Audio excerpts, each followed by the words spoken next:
All right, here we got chapter 12, leader and leadership development.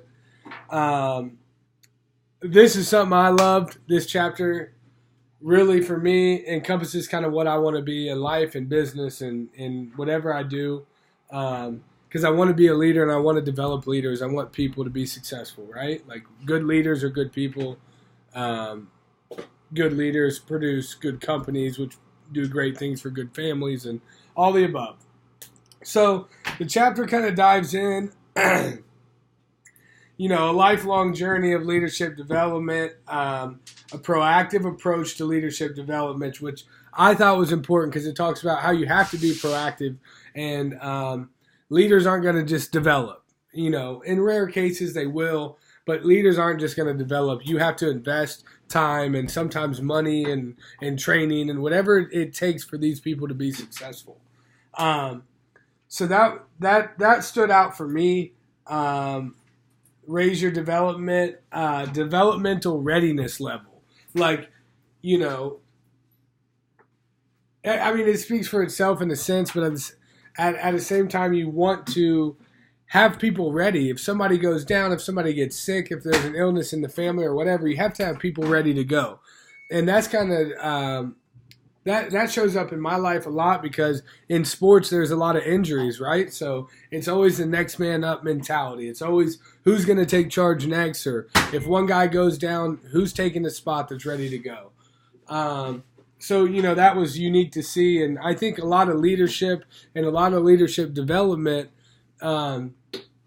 It starts in sports for me, and I see it every day, day in and day out. I think a good coach is a good leader, and I can go on down the line, and I think good teams have good leadership. I think they develop leaders, and I think the best teams govern themselves, which says to me that there's leaders on that team, so that the coach doesn't have to constantly, come in or do whatever. The players can take care of themselves.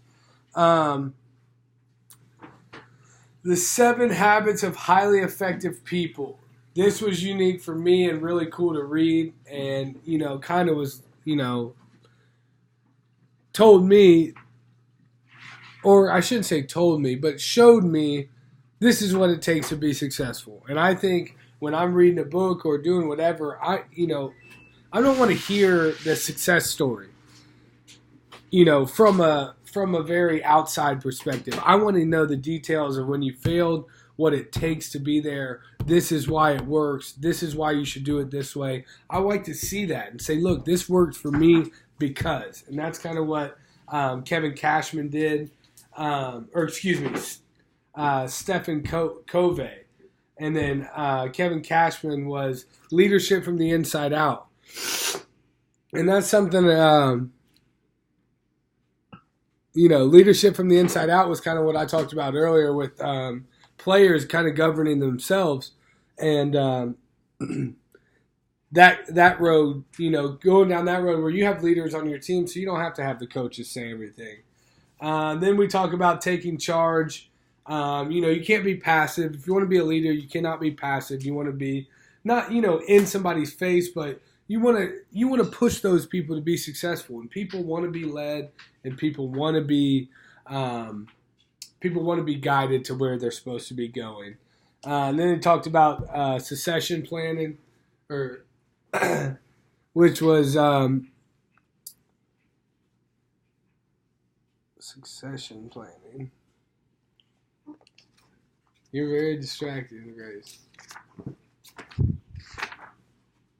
Oh, but this was something else that to me was important, was leadership transitions and how when somebody else takes over, how that kind of looks.